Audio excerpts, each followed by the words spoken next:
Good afternoon. I'm Steve Vogel. I'm co-chair of the Network for a New Political Economy.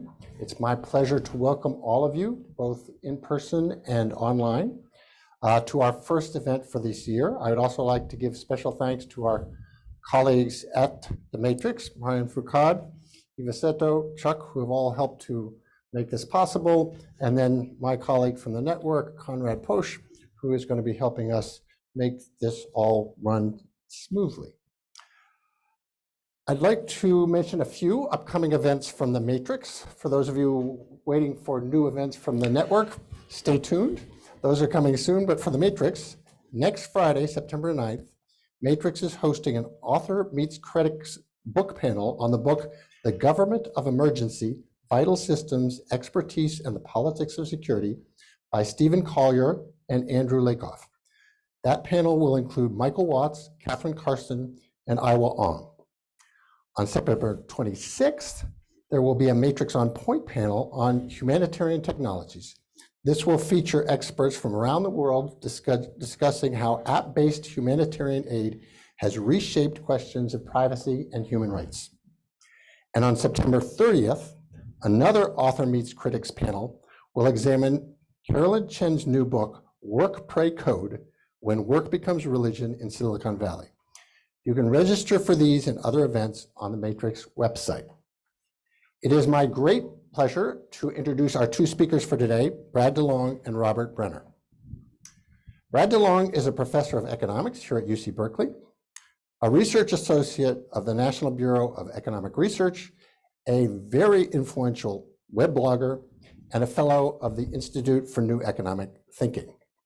His research is, as you might imagine, incredibly broad-based. It includes work on comparative technological and industrial revolutions, finance and corporate growth, the rise and fall of social democracy, the long-term shape of economic history, something we'll talk about a little bit today, the political economy of monetary and fiscal policy, financial crises and 20th century macroeconomics, behavioral finance, history of economic thought, the rise of the West, causes of the Great Depression, among other things.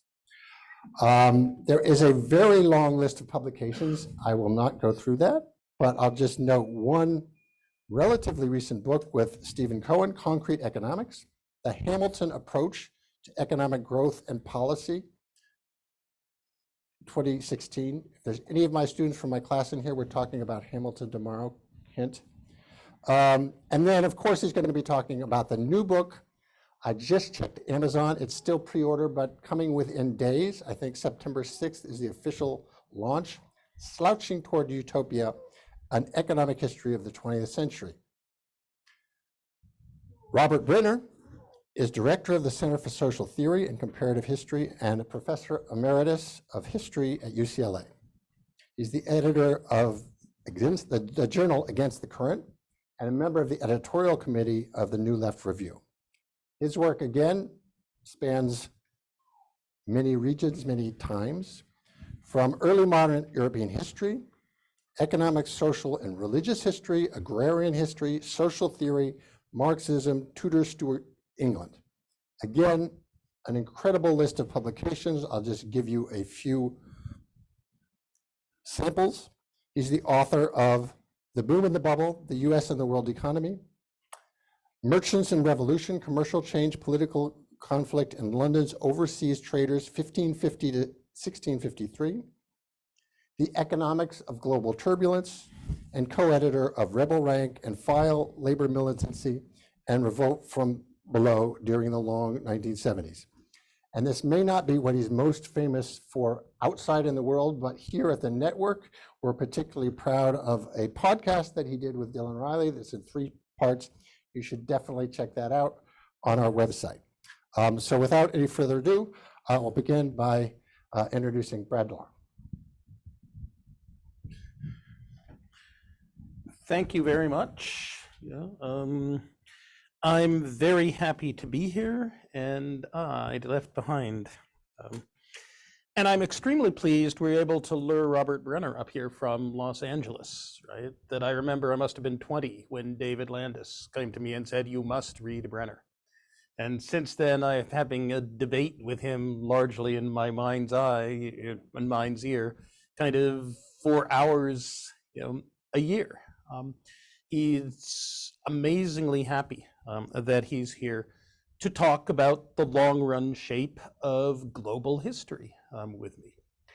I wrote this book because I wanted to read it. And I wrote it because no one else seemed to be writing it. And then Tim Sullivan said, let's put you under contract so that at least you think it's something you ought to be working on. He just left UC Press for Andreessen Horowitz, in fact, perhaps a sign of the times. And lo and behold, now here it finally is. One way to say what we should be thinking about when we think about global economic history. You want to start with the metaphor of the economic pie. And after 1870, for the first time in history, humanity's technology advanced fast enough for humanity to see how it might bake a sufficiently large economic pie, sufficiently large that there would potentially be the possibility of everyone having enough, which is a big contrast from before 1870. When a combination of Malthusian pressures, resource scarcity, and underdeveloped technology means that if some people are going to have what they regard as enough, they have to form themselves as an elite and run a force and fraud, domination and exploitation machine on the rest, and also elbow out of the way other possibly competing elites. And that this kind of shapes human history to a remarkable degree. After 1870, the need to do that, if you are to have enough for you and your family, it starts to go away. And that was a huge change. And that, I think, made 1870 the big hinge in human history. That after 1870, there was the possibility of turning politics and governance to making a truly human world. And indeed, by now, that possibility ought to have been realized. Looking around right now, the economic pie we bake in the world today is large enough to vastly exceed what previous centuries had thought would be required for a utopia, yet we manifestly do not live in anything like a utopia. Well, over the long 20th century, starting in 1870, with a rocket-like second industrial revolution acceleration of the pace of technological progress, for which I'd refer you to Robert Gordon, the problems of slicing it equitably and of tasting, enjoying, utilizing our wealth to make humans safe, secure, healthy, and happy, those have flummoxed us and to a remarkable degree continue to flummox us. Why have they flummoxed us? Well, here I think my book has it nailed. Every 50 years after 1870, humanity's technological prowess, more than tripled. But, technology applied to economy and industry, it does not create, it destroys as well. Schumpeter's creative destruction process created immense wealth at the price of upending occupations, industries, and entire communities' ways of life. It did this every single generation since 1870, and then it did it again. As the hardware of the forces of production was replaced, it nearly completely replaced in every single generation. We go from, say, feudalism to steam power from 1000 to 1870.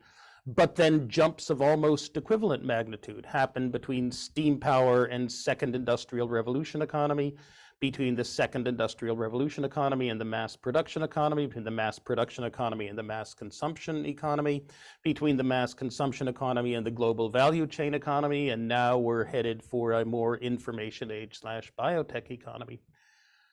All of these major shifts would have required people to rewrite the sociological code running on top of the forces of production hardware more or less completely, and to do so on the fly in real time, right? That during this process, all that is solid melts into air, as a couple of guys once said, or perhaps more, every established social order and practice is steamed away.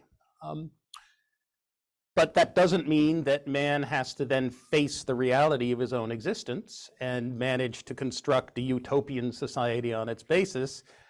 It means people, greedy people, short-sighted people, have to do what they can, where they are. That, I think, is what the book is about in a précis. And so I try to tell the stories of the long 20th century in the book. Starting with back in the days when Aristotle would say that of economics has 4 parts. The least of them is understanding markets and market prices and the technologies that your subordinates, because you are an Athenian or gentleman at the very least, or possibly from someplace else and even richer, need to figure out how to deploy your household resources. Next important to that is the constitutional rule you exercise over your wife. More important than that is the royal rule you exercise over your children as you bring them up. This is Aristotle speaking of the parts of economics. And the most important part of economics, of course, is how to boss your slaves. And that will always be the case, says Aristotle, unless we had the robot blacksmiths that Daedalus is supposed to have been used to assist him in the work. Or and this is weird, the self-propelled catering carts that were built by the smith god Hephaestus that bring the treats into the Mount Olympus receptions without a human hand. Lyres that play of themselves, looms that weave of themselves. You needed that to get away from the force and fraud, domination and exploitation regime. Well, we got that. If you want to crudely say that the level of human technology is the level of real income per capita as best we can guess at it times the square root of population. Why the square root of population? Well, if we just want to quantify the level of technology as the level of average income per capita, then we're saying resource scarcity is not a thing. You could support, the same technology could support 8 billion people as 500 billion at the same standard of living. If you want to say that it's total world product, that's the level of technology, well, then you're saying that human labor is not productive. Both of those have got to be wrong. We got to be somewhere in the middle. And then there's the question of why 1870, right? That most people would want to start in 1700 or perhaps in earlier. Well, you can say 1712 with the steam engines. You can say 1688 if you think that the constitutional settlement is really important as a constraint on governance. You can go back to 1649 and the execution of King Charles. You can go back to 1492, either the Columbian Exchange or the Renaissance. You could say that it's the Black Death that first creates the European marriage pattern and a middle class which provides a potential market, first for the putting out system and then for mercantile capitalism. We could go back to 1077 and the investiture controversy, Emperor Henry IV at Canossa, and the coming of the principle that law is not just a tool of, but actually binds even the most powerful. I say 1870. I would say 1712 is the next most likely, but maybe not. 1712 requires your thinking that it's the coming of the steam engine and the British Industrial Revolution that's really decisive. And yet, Jack Goldstone and Greg Clark have across the decades convinced me that the British Industrial Revolution is best viewed as the last of the efflorescences, rather than as the beginning of modern economic growth, although these are very fine and questionable distinctions to be made. I can well imagine a counterfactual world after 1870 in which you do not get the second industrial revolution, in which instead you find out that the really cheap coal, all the stuff that's there at sea level because the rock was scraped off the British Islands by the last big glacier wave, that coal is mined out, and one in which that the coal is mined out, and you can only gather all of the manufacturing in the world into one small island, or one small island plus a couple of offshoots, and so boost world productivity by creating the global division of labor once, it's well possible to imagine a post-1870 world in which technological growth slows, and then our world is still sufficiently poor, the birth rate is still sufficiently high, humans are still sufficiently fecund, that you don't get anything like our modern world, that instead you get something like a semi-permanent steampunk world, one in which today we'd have something like the world population we have now, but at the technology level of, say, 1904, with kind of people in the hills of Mount Diablo experimenting with flight. I came across a quote from John Stuart Mill from 1873, the last edition of his Principles of Political Economy, while writing this book. He says that so far, the Industrial Revolution, all it's allowed humanity to do is for a greater population to live the same life of drudgery and imprisonment, and an increased number of manufacturers to make fortunes and a larger middle class. Now, that's a hell of a thing for someone who is usually thought of as an apostle of negative liberty, to say that humanity in 1870 was in bulk sufficiently poor that it was a life not just of drudgery, but of actual imprisonment. You might think, isn't this Mr. Positive Liberty, right? If you're locked in an iron cage, whether you might be able to buy your way out, if there was a key you could buy, is irrelevant if you have no wealth. Even more so was Mr. Libertarian's answer, which was expensive child licenses, right? Limit human population by keeping the working class, from breeding at all. That was the world that John Stuart Mill saw looking forward from 1870. And that tells you that at least many of the forward-looking, of those we'd think would be forward-looking then, did not think that we were on the road to anything like an abundant utopia. What happens after 1870? Well, technology rolls forward generation after generation. Schumpeterian creative destruction. Friedrich von Hayek was in many respects a genius by saying that if we actually want to turn collective human brainpower to solving social problems, aligning market prices with social values and then letting the market economy rip as a private property system, as private property moves the ability to decide out to the periphery of society where the information is, and also moves the responsibility and the incentives to decide out to the periphery where the ability to act is, and that can be an absolutely wonderful thing. But von Hayek said, the market can't do very much more. It can create immense amounts of wealth. It cannot distribute it in any way that anyone would regard as social justice, because social justice requires that people get what they deserve, while the market gives you an income based on what your property is worth. And yet, said Hayek, that's all we can get. We gotta say, the market giveth, the market taketh away, blessed be the name of the market. Try to do anything else, we put ourselves on the road to serfdom.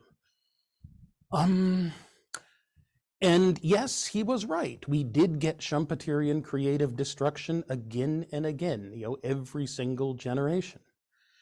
And every one of us now with access to, say, antibiotics is at least plausibly richer than Nathan Mayer Rothschild, the richest man in the first half of the 19th century, who died of an infected abscess in his butt that they would have cured at the Tang Center by lancing it, slapping some antibiotic into it, and then yelling at you for having let it get so bad.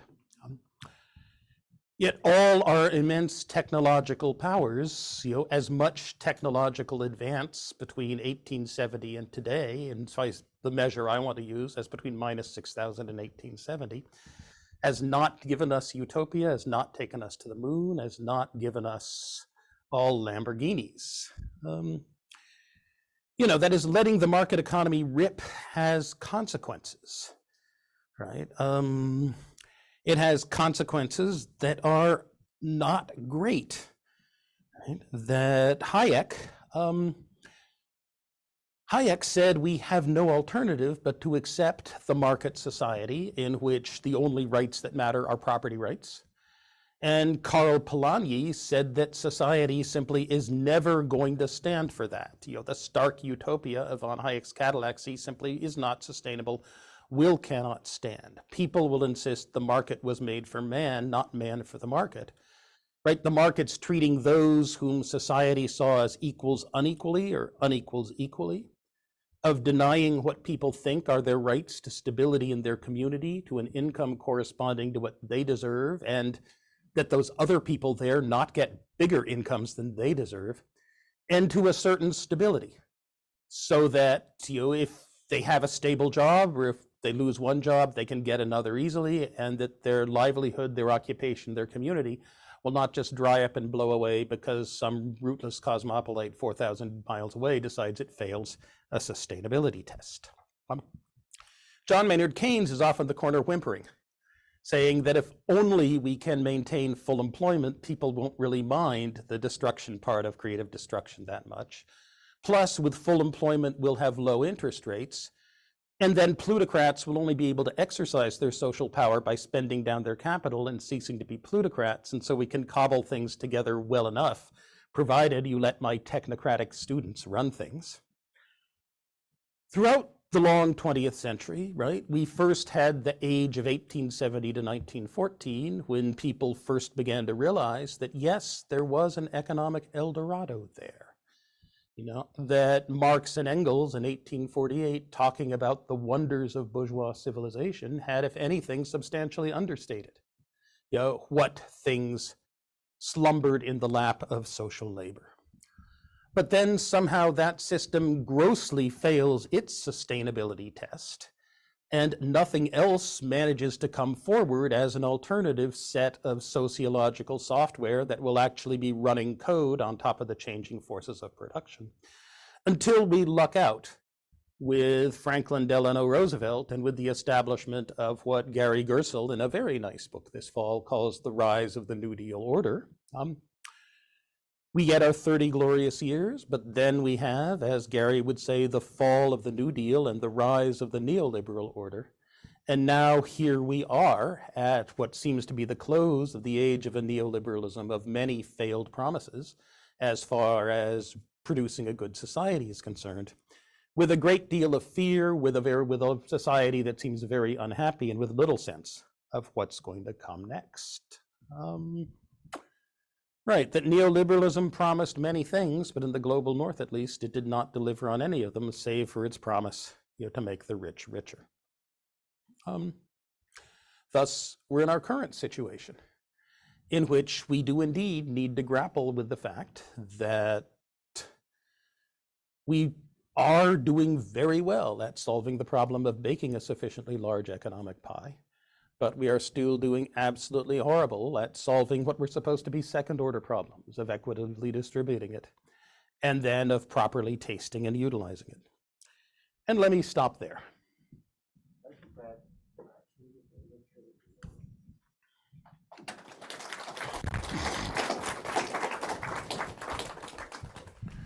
And now Robert Brenner. Thanks very much.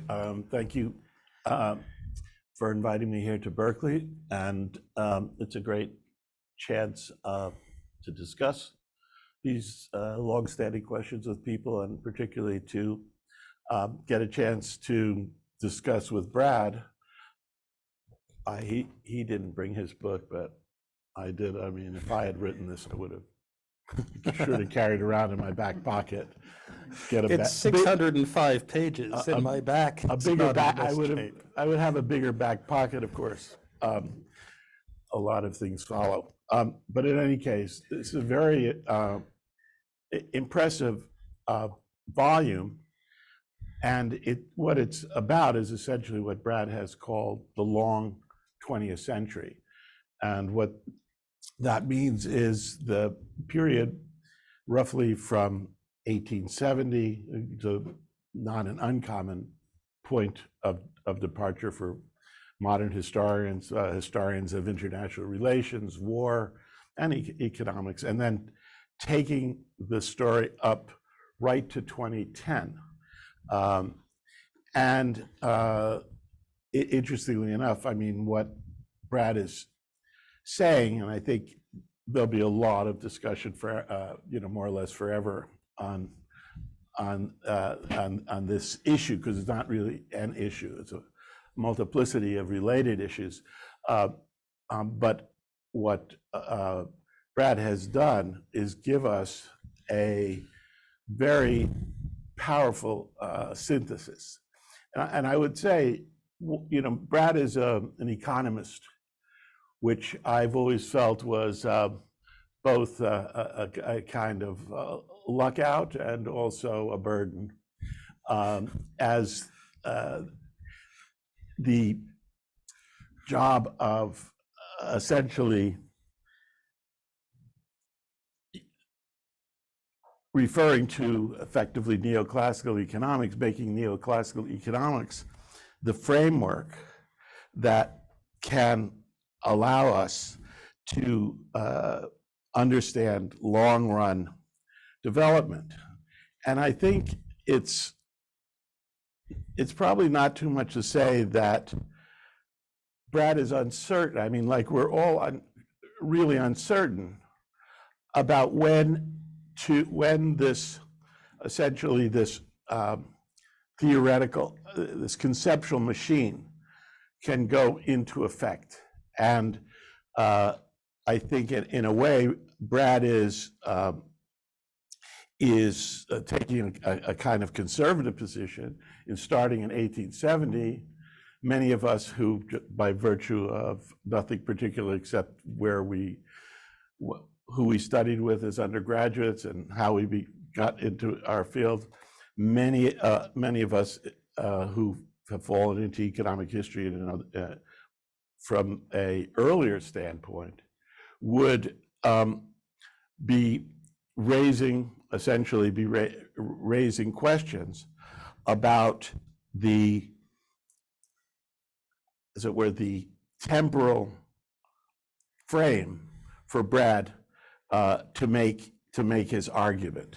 Now, what Brad is actually saying, I think maybe he'll kind of, I mean, he does say this, but I'm a little bit unclear how far he is taking the idea of a break in 1870, a break forward in 1870. What he's saying is that in the kind of hard version, the more speculative version of this position, I think what Brad is saying, it makes perfect sense in posing the problem. So what he says is that before 1870s, this is the long 20th century, 1870 to 2010, and what he said, why 1870? And what he's saying to us is that before 1870, it's a perfectly sensible and powerful frame.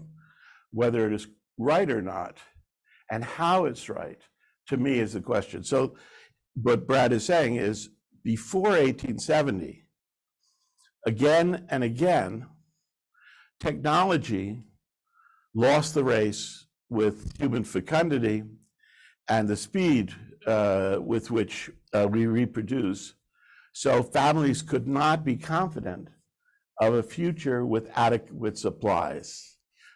Back before, I'm quoting Brad, long quote, back before 1870, humanity did not have the technologies or organizations to allow market economy to pose the problem of how to make the economy rich. So even though humanity had market economies, or at least market sectors, yes, for thousands of years before 1870, all that markets could do was find customers for producers of luxuries and conveniences and make the lives of the rich luxurious and the middle class convenient and comfortable. Before 1870, those able to attain such comforts had to do so, however, and I'm sticking an adverb in here, heavily, by finding ways to take more for everyone, especially because those specializing in producing rather than taking thereby became very soft and attractive targets to specializers in taking.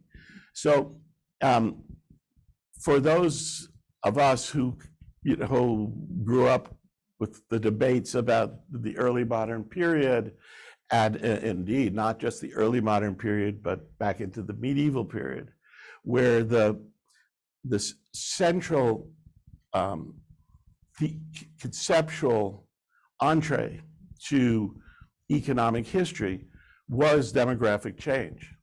And so we had effectively a model of demographic growth in the high, which they call the high medieval period, till about 1300, then overpopulation and a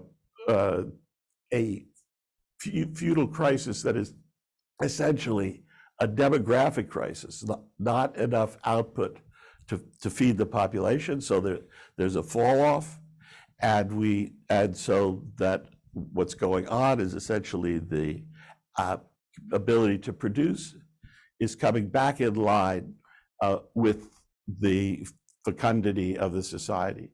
And then again, in the period roughly from like 1450 to mid 17th century, we have another one of those periods where actually you are getting declining productivity as a whole.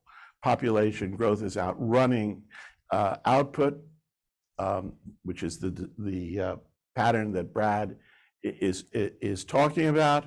So in a sense, the pattern of history for a very long time really began with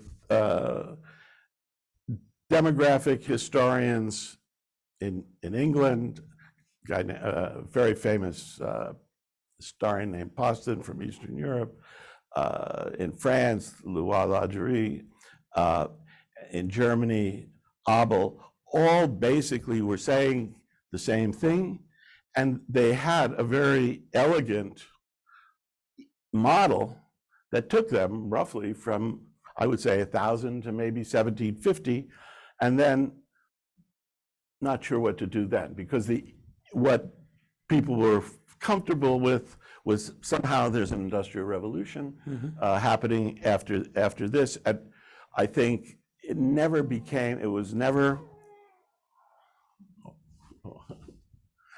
disagrees clearly, but probably everyone here does, not so special.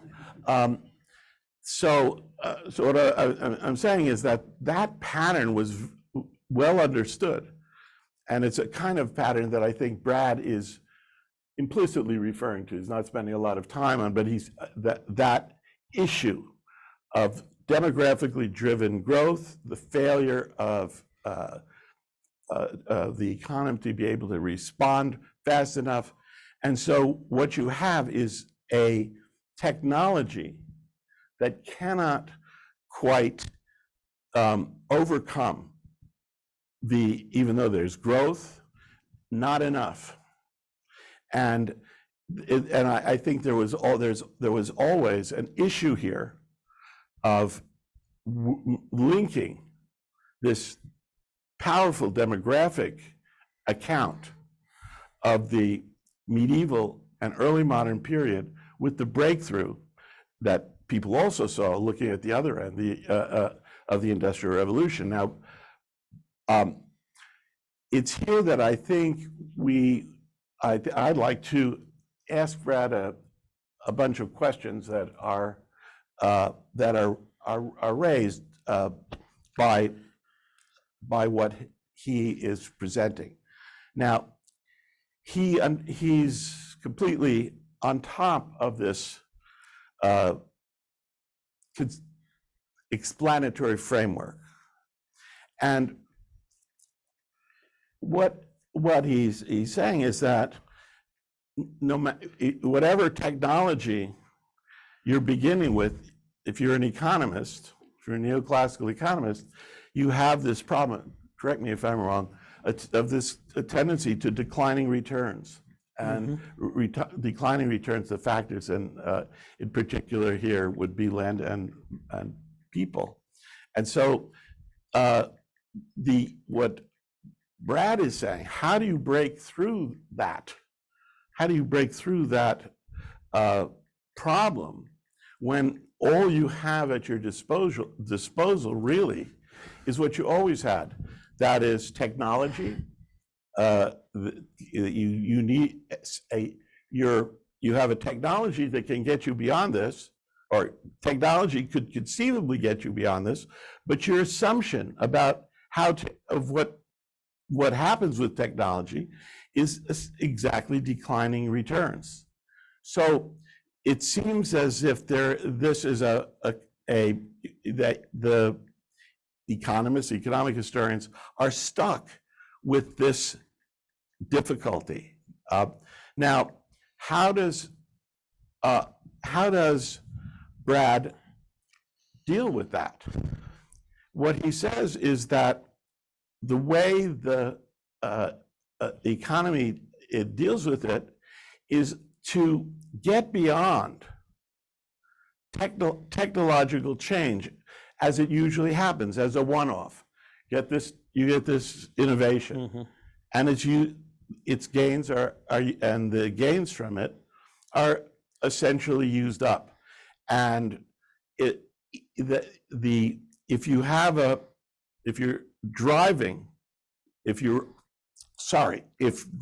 growth as you're understanding it based on your assumption, your economic assumptions are that you have declining returns and no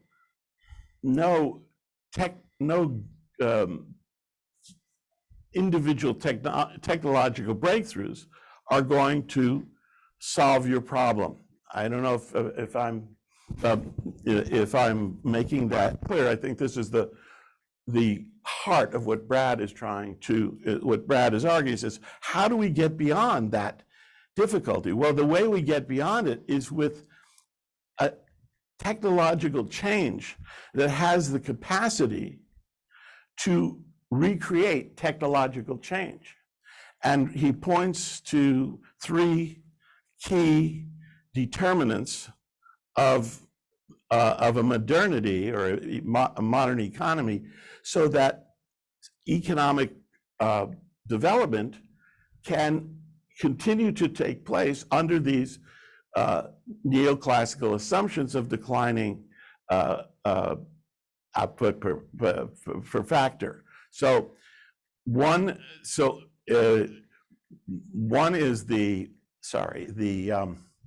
he has three of these. One is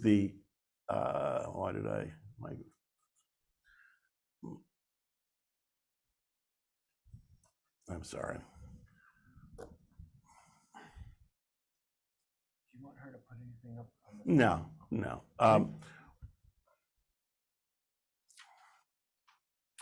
One of them, and I hope people will see the method to Brad's madness here, the Industrial Research Laboratory. You can see that's an innovation, but it's an innovation which keeps on giving. It's an innovation which is about the capacity to innovate. So if I understand Brad properly, he's attempting to understand a breakthrough to modern economic growth as a breakthrough beyond this economy with declining returns to any particular innovation. So one, Industrial Research Laboratory. The second is the modern corporation. And third is full globalization. In a sense, if there had been any problem with the growth of trade or the growth of the market as a driving force, this is overcome after 1870. So Brad is arguing that before 1870, although he's a little bit, how you say, he's a little bit, I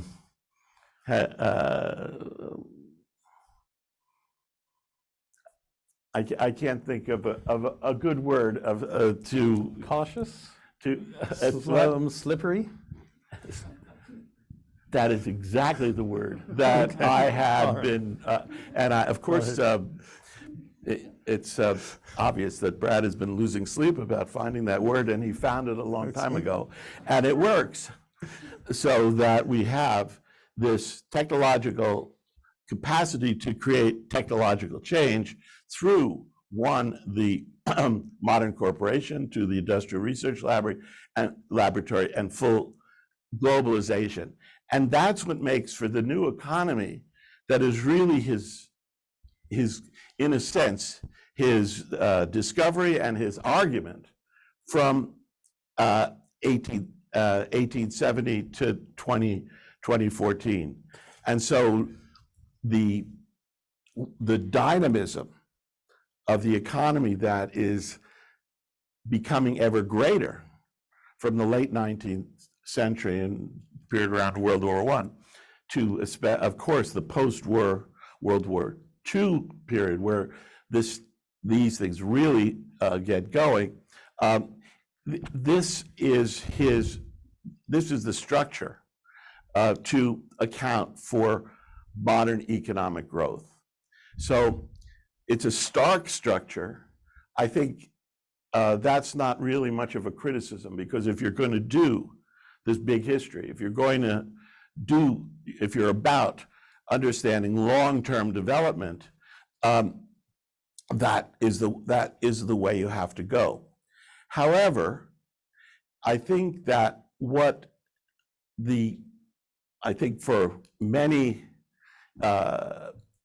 historians and economic historians, that approach, while crystal clear in how it works and what is motivating it, and also Brad is very clear. Look, if we start out at the time of if we come back up to the time of the Industrial Revolution and we take that to 1870, the difference if 1870 is the cutoff date or the breakthrough date, it's not so crystal clear that it is in every respect or in its extremity different from what came before. And Brad kind of noting of this little development, which this isn't, I'm not really making fun of him, because it's the economic historians, you say this term, which if you're not economic historians here, you will think is just all too obvious. It's called the Industrial Revolution. Well, that term, when it happened and what its scope and what its implications were, is a continual source of debate and discussion and uncertainty. So what I want to do in the last part of what this presentation is pose what seems to me the broader problem that is associated with taking up the position that Brad has taken up. Because while it's fair enough to say, I think, that macro growth, overall growth in the way he's talking about it, on a world scale, globally, he is a little bit slippery about this. What is the field that he's describing, that the developments he's describing are meant to cover? In other words, a way of putting this is it's probably the case. I don't think he'd want to necessarily say that much of Africa would fit in would fit what he's trying to do ever. But it's not a big deal, because it covers so much else that he doesn't have to worry about that. On the other hand, what seems to me that the point at which I would love to have Brad kind of intervene, come back, is that if you look at comparative economic history in the period leading up to where Brad is focusing, 1870 and beyond, as he well knows, you could say, well, growth is kind of never really reaches, and this is just, Brad tries to make what he's saying, give the numbers some plausibility. But I think for system-wide, talking about the system between the Industrial Revolution, 1870, and then the different system, the breakthrough system after 1870, that's really what his problem, and it would be even more stark if he goes before 1770 in the early, the early modern period.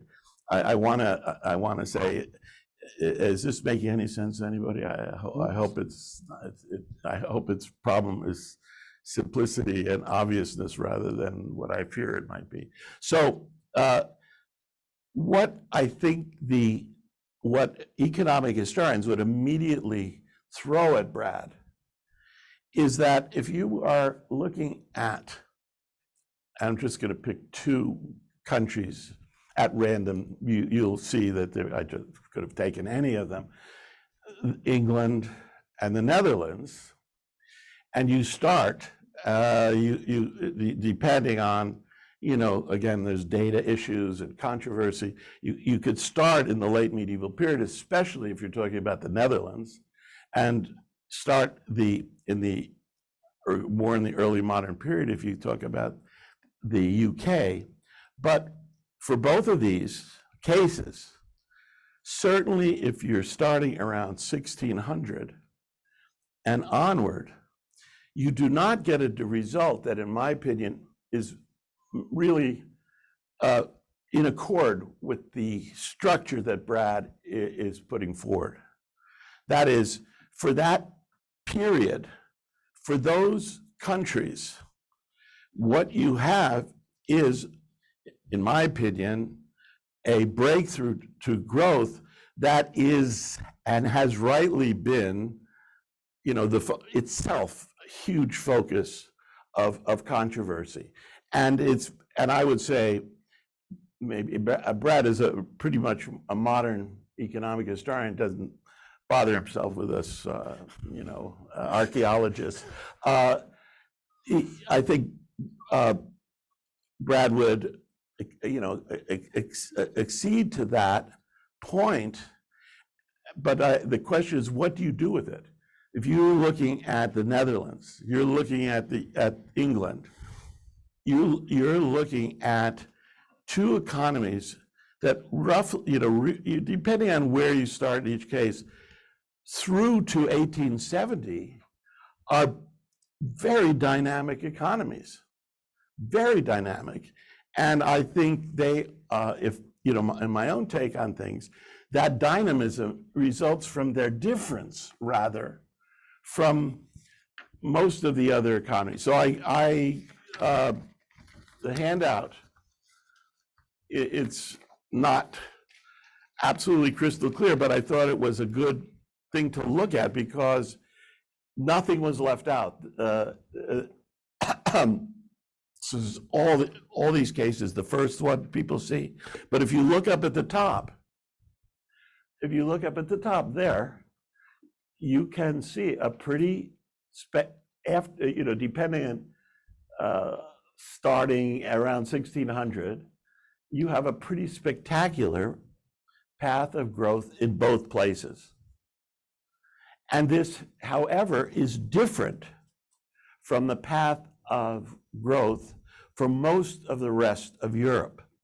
So in a sense, what I'm putting to Brad is that, while I can see very good reason for seeing 1870, it's when you learn in freshman in college or something. This was the second industrial revolution, electricity, automobiles,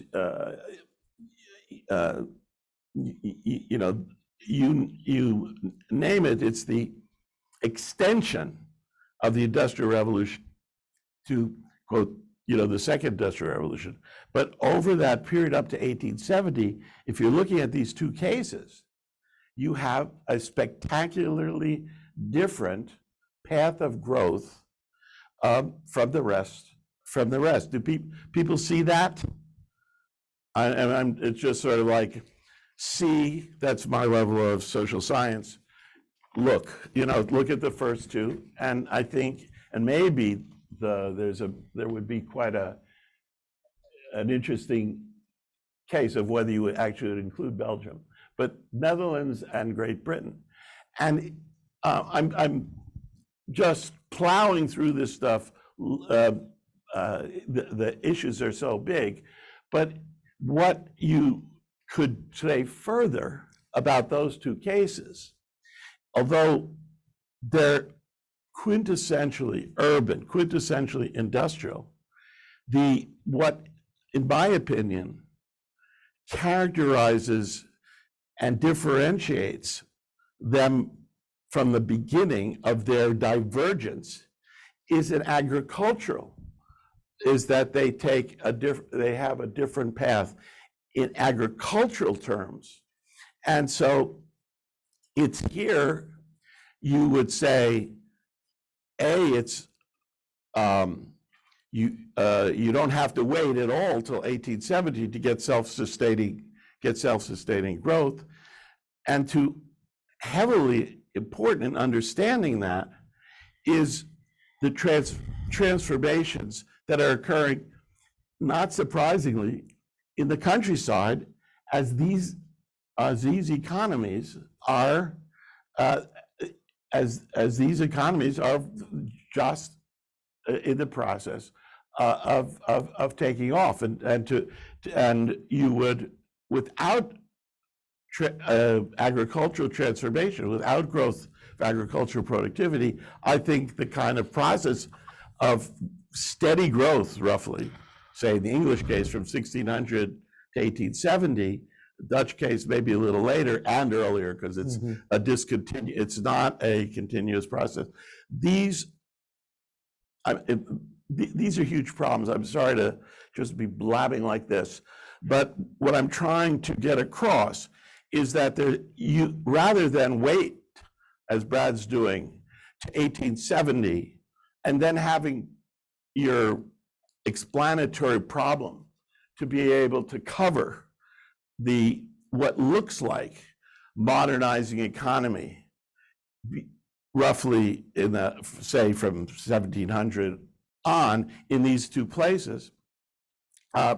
Brad is essentially downplaying that to focus on 1870. But if you look at it from the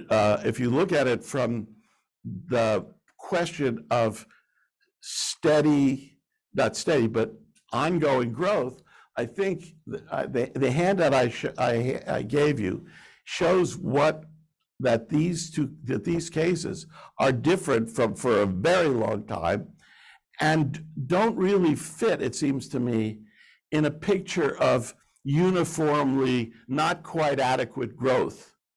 They're from mostly, if those numbers are roughly right. Let's see, and sorry. The reference here is Broadberry.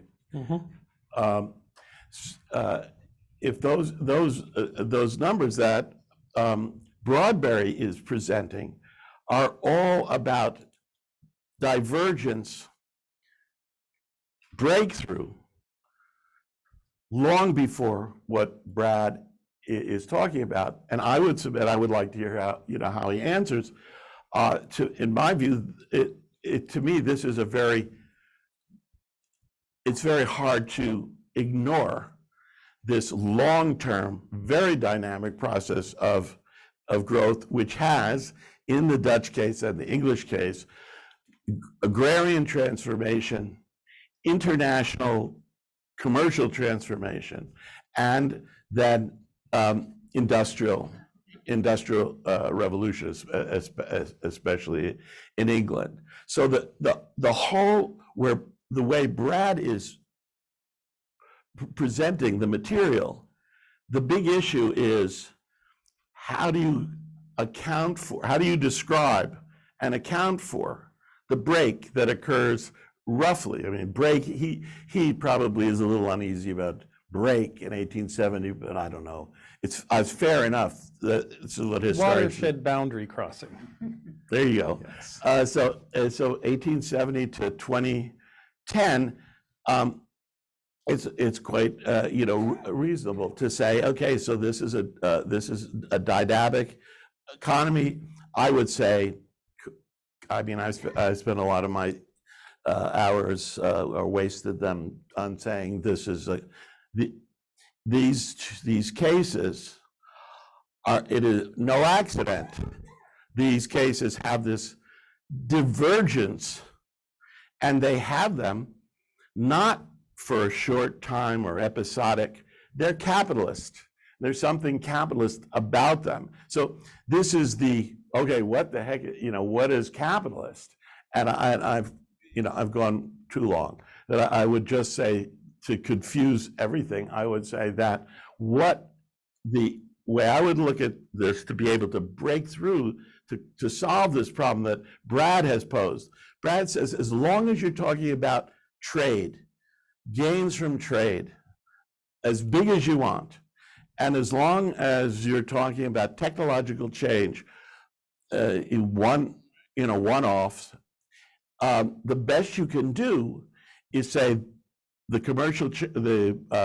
the growth of commerce is taking place globally. So that's a centerpiece of the modern economy. That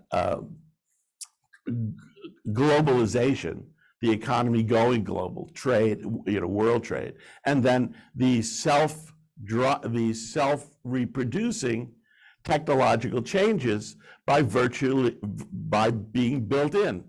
The lab that Brad's talking about could also be, in addition, maybe the state. But in any case, I think the only thing that I could, it took too long as it is, what I wanted to try to do is not so much counter Brad's take 1870 to 2010 as the period of breakthrough, the new economy. He explains all the different things that happen. It seems to me that is quite a reasonable way of looking at things. But I would just leave you with two points. If you're looking at the long period up to 1870 and you go beyond, you're talking about cases that differentiate these capitalist dynamic economies from the rest. And so the issue becomes, okay, what does it mean they're capitalist? What allows this self-developing growth? It's the world market is not enough. The particular technology that has the capacity to be revived by its very nature, it's not enough. So the way I would, the alternative picture I would propose, of course, this is just like sentence one of a discussion, would be one about divergence, and in which the issue is not what happens to the world economy after 1870 to allow it to have self-sustaining growth, But to recognize, and I think this is a much tougher for economic historians to do, and I'm so happy about, what's his name here? Broadberry? Yeah, Yeah.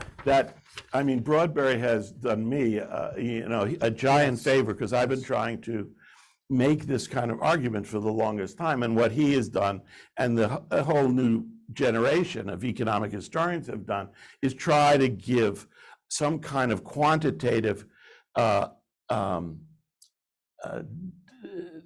characterization to this whole set of economies, and which immediately, to me, shows that there's not a global process that's uniform. There's a divergence in the British case, divergence in the Dutch case, more, for the most part, up until that time, the opposite. You have a Malthusian, you have a heavily Malthusian world, but you have breakthrough beyond it. And so I would say, for Brad, the Malthusian world is disappearing rapidly at the border, 1870, looking at the global economy. I'm trying to say, actually, no, start looking at these, the British economy, the Netherlands, from around 1600, and you have pattern that is, on the one hand, Malthusian, declining productivity, and on the other hand, these few breakthroughs. I would, just to cause further consternation, since I've gone too long and explained too little, I would say that if you look at Asia, you have a shockingly parallel development in that standard, non-further described economy of China, India, despite small regional exceptions. These represent declining productivity, the Malthusian Ricardian model, and so forth. But that if you look at Japan, you have a different property system, a different type of economy, and so you have a kind of Japan-Asian continental divergence quite parallel to the North European, England, Netherlands versus the rest of Europe in that period. So I will stop there. I apologize for going on as long as I did. These issues are so huge, and I'm very sympathetic to what Brad's doing, even though I'm not sympathetic to his conclusion. So, as you know, as I get it, we're kind of agreed on what's happening before 1500. That I have a harder Malthusian interpretation than you do, but we both see Poston's respiration around a Malthusian equilibrium, in which there is improving technology, but it's offset by growing population. And the Malthusian equilibrium is itself determined by upper class power, how much the upper class can extract, society's taste for luxuries, by things like urbanization, which is a demographic, a demographic thing, but it allows you for a much richer society because you got to eat enough to fight off the constant plagues in the cities. An imperial peace that allows you to actually use the technology for widespread transportation, communication, trade, and even investment. And, what kind of patriarchal marriage pattern do you have, if you have one? Are you prohibited from bringing a wife into the clan house until you have enough resources to support it? Are you not allowed to marry my daughter until you have a farm of your own? Or do you refuse to marry my daughter until she has spent 8 years as a milkmaid and acquired a huge dowry? And that you have richer and poorer, you have demographic fluctuations around, you have plagues, you have, what Leroy Lauderdie would call a more or less static history. And how hard do you want to take that? You can say so. Yeah, Roger, just Yeah. for Brad, talked about the great breathing Yes. of the society. He had absolutely almost Yeah. a physical understanding of the limitations Yeah. that Brad is now coming back and And- focusing yeah. hard on and pushing as Yeah. very and strong then, man, and which I then don't after disagree with. 1870, we see the same globalized world economy in which you have modern science and most of all the belief that experiment is the test of ideas rather than whether they are convenient for the upper classes maintenance of its force and fraud machine. We have the Industrial Research Lab to rationalize and routinize the discovery and development of technologies. We have the corporation to rationalize and routinize development and deployment. And then the context of the world market, it's so immensely profitable to deploy and then to copy, to diffuse. And in this world, humanity's technological competence is doubling every generation. And so all that is solid melts into air, and whatever socioeconomic, political, maybe even cultural institutions you had a generation ago, they don't work now. And yours now won't work in the future. And then you have this von Hayek-Polanyi dialectic, the market economy attempting to dissolve the rest of society and make the only power that of property rights, and society resisting, and resisting in all kinds of ways. The question is, what happens between 1500 and 1870? And also, what happens in the rest of the world on the one hand, and call it the charmed Dover Circle, the 300 miles around the English port of Dover, plus their settler colony offshoots between 1500 and 1870. That clearly we no longer have something that looks fully Malthusian in the old sense. Clearly there is an acceleration of technological growth and a much stronger deployment of technologies in that charmed circle than outside. They're leaking out only very slowly. Clearly, the region is also acquiring immense military power to project power all over the world, bit by bit, starting with the seas, but then managing to get onto the land slowly. Is it still a society that's mostly Malthusian? It's just the biggest of the golden ages, and had nothing changed after 1870, would Malthus's hammer have come down on it and people once again found themselves under the harrow? Or is it best seen as an early take at a prefiguring of what was going to happen after 1870? And what I can say there is that John Stuart Mill in 1873, looking around, was still very pessimistic, was saying that in 1870 we were still in the prehistory, of humanity. And in fact, actually breaking through to the society of abundance would require keeping the lower classes from breeding by making child licenses unaffordable to them. That there was no sign then of the melting away of patriarchy, the fact that in a near Malthusian economy, about 1 woman in 3 will not have surviving sons. And in a patriarchal society that strong, your only source of social power, if you happen to live to be old, is to have a surviving son. And that Malthusian imperative would have brought, even the early modern Netherlands to have eventually hit a Malthusian wall, as mothers and fathers too desperate to have surviving sons filled up the country, and you can only enlarge the polders by so much. Plus you have all the immigrants from Ireland and elsewhere looking for where things are good.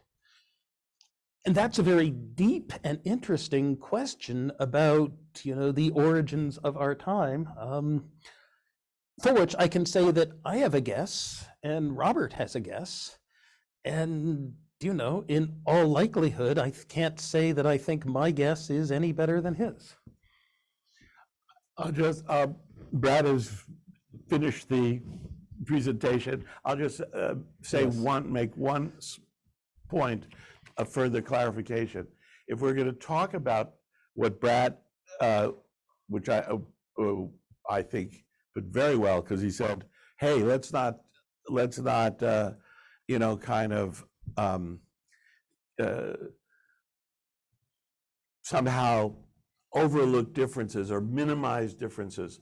I think when he said that, he immediately followed with an understanding of a Malthusian, he used the term, hard Malthusian economy that would prevail from, say, the year 1000 to 1500, leaving everything out. I'm in complete agreement with that. You might say some of the work on the Netherlands has cast doubt on the 1500 part. You look a little further back, but that is the hard line that we're beginning from. And I would say one further point, which it gives you some further indication of the theoretical, where I'm coming from theoretically, and it just so happens this historian, a pretty good historian, who I evoke just because he's a good, he's a good historian, and not because I would get any further cachet in making my own argument. But I think if you look to, probably the first big historians, really that made this argument would be Marc Bloch. And Bloch is making this argument not accidentally, but he's coming across with this argument because he's basically concerned with the period well before this, and he's concerned with agriculture, and he's concerned with France. And all of these lead to Brad's hard Malthusianism. But anybody who is careful, I think, and of course this is a debate, people getting documents put together, I think that Bloch position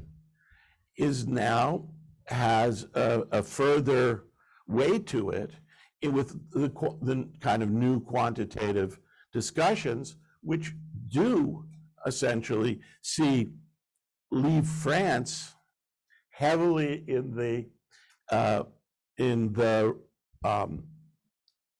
how did you describe it, in the hard Malthusian camp, where because development is so difficult, what becomes central is power and to take. And I think Brad made a very strong point about the going together of low and declining productivity and forceful take, both domestically and internationally. And I think the French case of Bloch would make that point, and of course opens the way to those of us who want to say, if you follow that along, what is Marc Bloch writing about? Peasants. So I would say, of course, I'm not going to convince anyone on one, thing like this, and maybe never. But to me, the key to the difference in the microeconomics and outcome in these different places has to do with the peasantry. Just that, because everywhere we begin with the peasantry, everywhere the peasantry has a massive capacity for self-reproduction, and everywhere under those conditions, the elite and the ruling class sees it makes much more sense to build its power and force than to develop technology against this very, very difficult and unyielding social mass. So, I would sort of say, okay, not to resolve, but to get further beneath the surface in this discussion of these divergent outcomes, one key would be to see the overwhelming place of the peasantry as a social determinant, and that to understand the breakthrough, that is where you have the Malthusian economy, which is almost everywhere. But where you have a break beyond it, it's where you have break beyond peasantry. And so, these are of just incredible, just assertions. And, depends on who you are, whether you think, come on, we've heard this all before. All right, let's open it up to some questions right there. Yeah. I'd love to try to draw the contrast between Professor Brenner and your take a little more strongly for the sake of trying to get to what I understand to be your two central questions in the project. One is explaining. Can you speak a little bit louder? Sure. One is explaining from 1870 to now the sort of breakout of Malthusian trap, and the other is trying to figure out why politically or normatively it hasn't produced what we thought would produce, right? So that I understand to be the project. So I sort of want to just sort of bring out the contrast a bit sharper here and just suggest that, in the economic history, right, we have a sort of series of accounts, the Smithian account focusing on trade, the Malthusian, Ricardian account focusing on demographics, and a sort of classic middle Marx account focusing on technology as itself the thing. And I understood your account to be a kind of Malthusian Marxian mix, but maybe that's not right. But what I think is important is the account that Professor Brenner is putting on the table is systematically different from those, because those all look at sort of naturalized factors, right? Sort of naturalized, extra social, demographic, technological, outside of social relations factors. Whereas what I understand him to be putting on the table is just that, well, you can't understand any of this unless you understand it's not the Industrial Revolution, it's capitalism. It's not the Malthusian trap, it's feudalism. And so there's these social relations which are not the dependent, but the independent variable, right? Technology is not the independent variable. The social relations are the independent variable. And if that's the case, that can make some sense of your dilemma, which is, why Mill didn't see it, why Keynes didn't see it in the letter to my grandchildren, right? Why do people keep being puzzled? Why we keep getting more GDP per capita cyclically and generationally, yet the system never seems to deliver the goods? It's because the system isn't geared towards delivering the goods, right? The system is geared towards subjecting everyone to market dependence for the sake of continual growth for its own sake. And that capitalist system is kind of both the explanation of the graph and the explanation for why the goods never get delivered. So we're running a little short of time, but I'm going to ask Brad to respond to that succinctly, and then we'll try to take another question or two. There's so many interesting things there. I would say that if I were to try to construct a Malthusian Marxist interpretation, what I would say is that Charlie from Trier and Freddie from Barman, what they got wrong was they thought that technology change, forces of production were going to drive it from ancient feudal bourgeois to socialist abundant modes of production. And yet, yes, you go ancient feudal, but then in 1870 you have steam power, but steam power is not the electricity, chemicals, internal combustion engine complex of 1920. That's a very different thing. You're starting to lose the extraordinary number of potentially class-conscious proletarians all doing extremely simple things, minding extremely simple machines.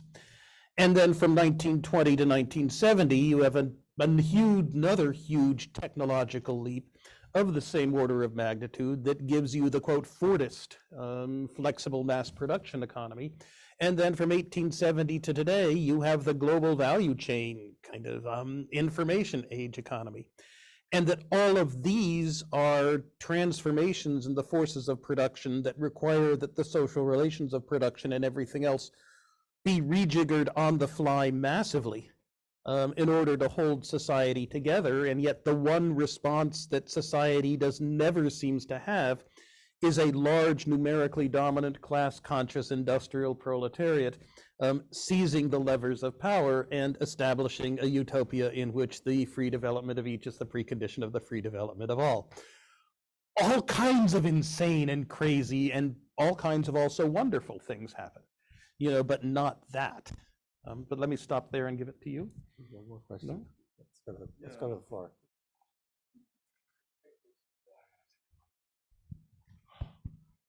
Can you guys hear me? Yes. So I had a simple comparative question for Brad, and that is, so if the the two, like, I wasn't sure about the factors, but one is the modern corporation, I guess. And the other one that you really emphasized, of course, is the development of science and then the research university. Right. And I guess my question is, it's just a sort of just a comparative question. I mean, if it doesn't strike me that really the UK, which is, I mean, obviously this is the leading capitalist power, it's not particularly strong in any of those areas, is it?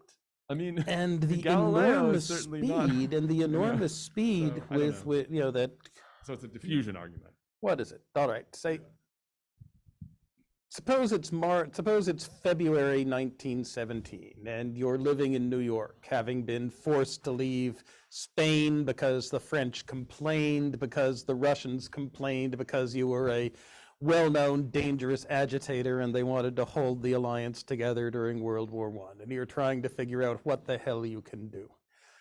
And then all of a sudden you get a phone call saying that your frenemy Vlad has now managed to travel on a secret train back to Europe and is in St. Petersburg and wants help. And so you get on a steamship to leave New York Harbor. Why would you ever leave New York? I mean, And no, and as you look back, you feel a sense that you are doing what you are destined to do, but you still have the sense that you are leaving the furnace where the future is being forged. well put. You know, this is Leon Trotsky in my life leaving New York in 1917.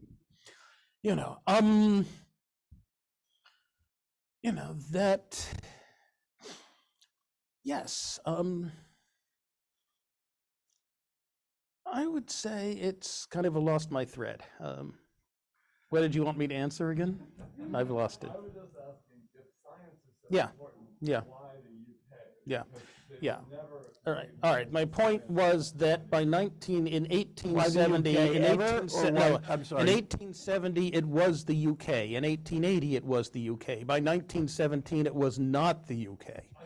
The extraordinarily failure of the fact that in 1913 the largest British electrical manufacturing firm is the British subsidiary of Siemens.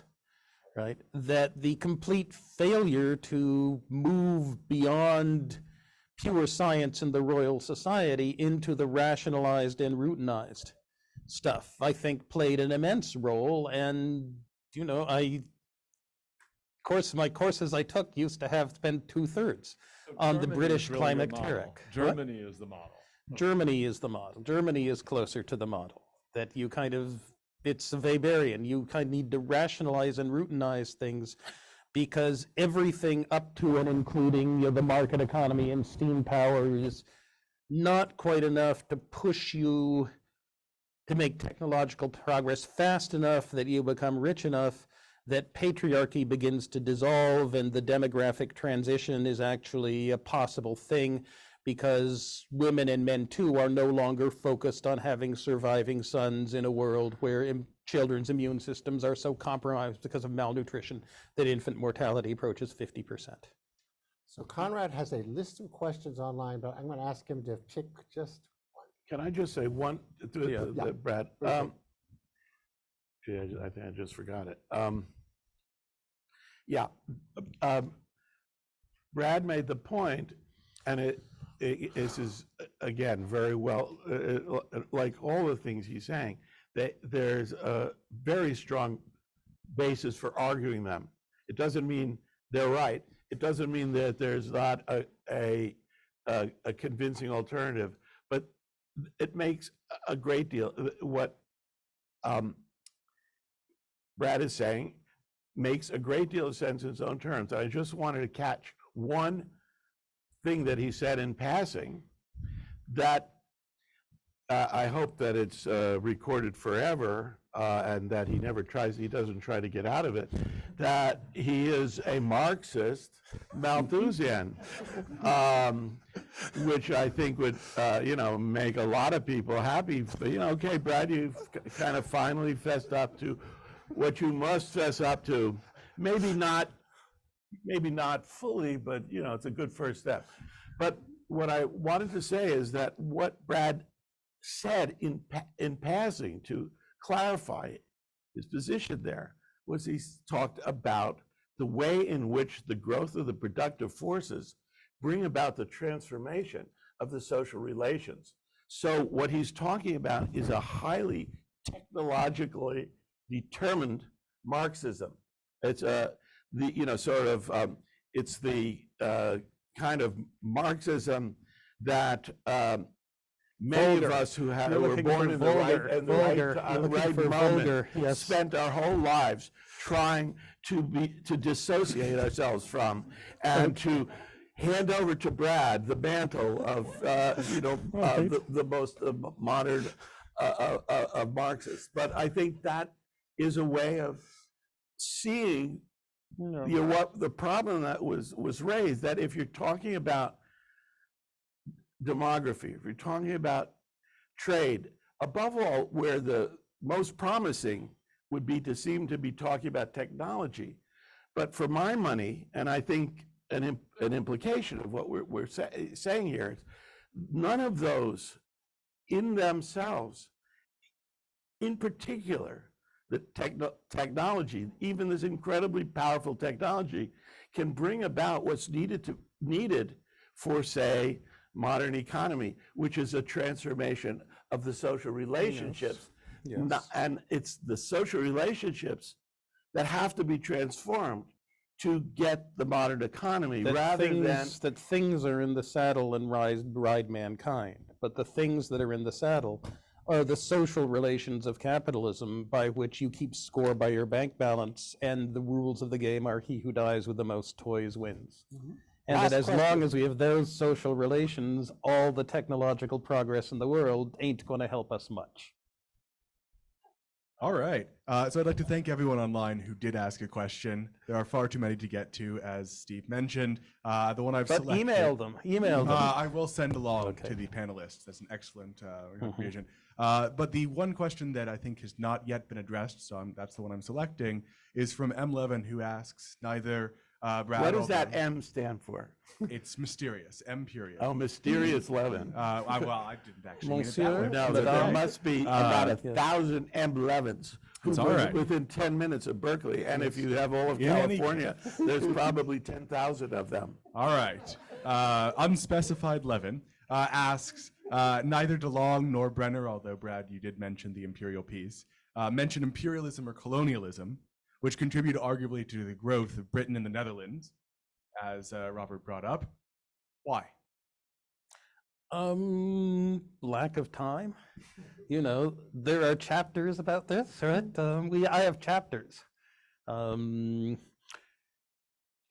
think that, we focused much during this talk, we focused much more on the Dover Circle than on the world as a whole. And so if you focus on the Dover Circle, because they're the colonizers and the imperializers, you don't tend to see the downsides of it. And it enters into chiefly what role does the imperial structure play in the metropole, both in terms of empowering certain social groups, the king in the case of Castile, the merchants of Bristol in the case of England, and to what extent is it that the extremely high real wages in London, as all the profits of empire are brought in, to what extent does that impart a certain bias or direction to technological progress? Fantastic. We have refreshments. I hope you will all stay and continue the conversation. But at this point, I want to thank both of our speakers for an enlightening session. Thank you.